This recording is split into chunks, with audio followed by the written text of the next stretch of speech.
The idea that, it is not the monopoly of constitutional law experts to discuss matters of national interest, matters of Supreme Court ruling. I think all of us, as long as you can understand basic English... And it is public information. It is public information. Kung sino yung mga appointees ni Duterte. Yes, exactly. And mentioning of Court, facts, last time I checked, is not necessarily crime.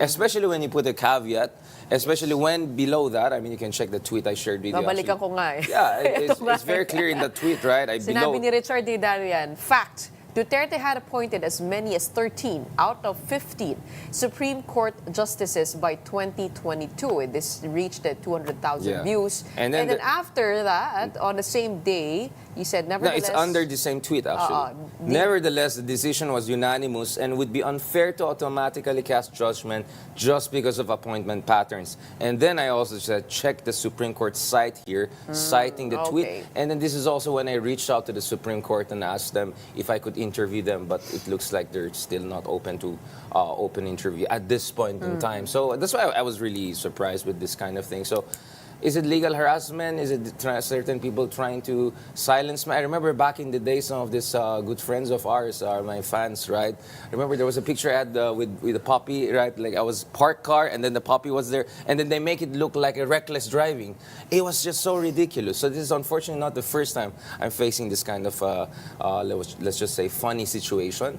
But it is what it is. We're prepared to respond accordingly. But God willing, the Supreme Court, our highest court, for whom we have a lot of respect, I'm sure they won't, we hope that they won't bother with this kind of frivolous petitions. And sana naman ang mga abogado also, when they file petitions and all, they don't do anything frivolous. They responsibly use this because the concern of some people is the weaponization of petitions to create a chilling effect. That's and correct. Some of us, we have the privilege to have a legal team. I mean, there's so many lawyers from all across the country volunteering to support me. There have been statements of solidarity from different parties, civil society groups, and I'm extremely thankful for that. But imagine if you're an ordinary, more ordinary than us citizens, and you don't have those kinds of privileges. Or resources to hire your legal team. So imagine the chilling effect that could have if anyone out there who doesn't agree with you will try to petition you and threaten you with imprisonment or fines, etc. So I think this is also about something bigger. So how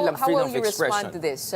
You have your own legal team now? Yeah. And what did they say? I mean, we have all of the evidence there of my caveats, explanation, my inquiry, but then again, I think we'll only respond if we're asked by the Supreme Court. Wala pa. And we're hopeful that the Supreme Court will not even bother with this kind of frivolous petition. Or not you, because the others medyo mas sharp yung kanilang commentary. For example, Larry Gadon said the SC was a tuta or a lapdog of the Dutertes. And si at naghamon din siya kay Topacio ng singing competition. Oo. Si Congressman Percy Sandanya, ang sinabi naman niya, ano ba sinabi niya? Cuddler? Ayun, Supreme Cuddler of Sara Duterte. Well, anyway, they have their own cases to face, no? Okay, but speaking of this might be a trend that could create a chilling effect.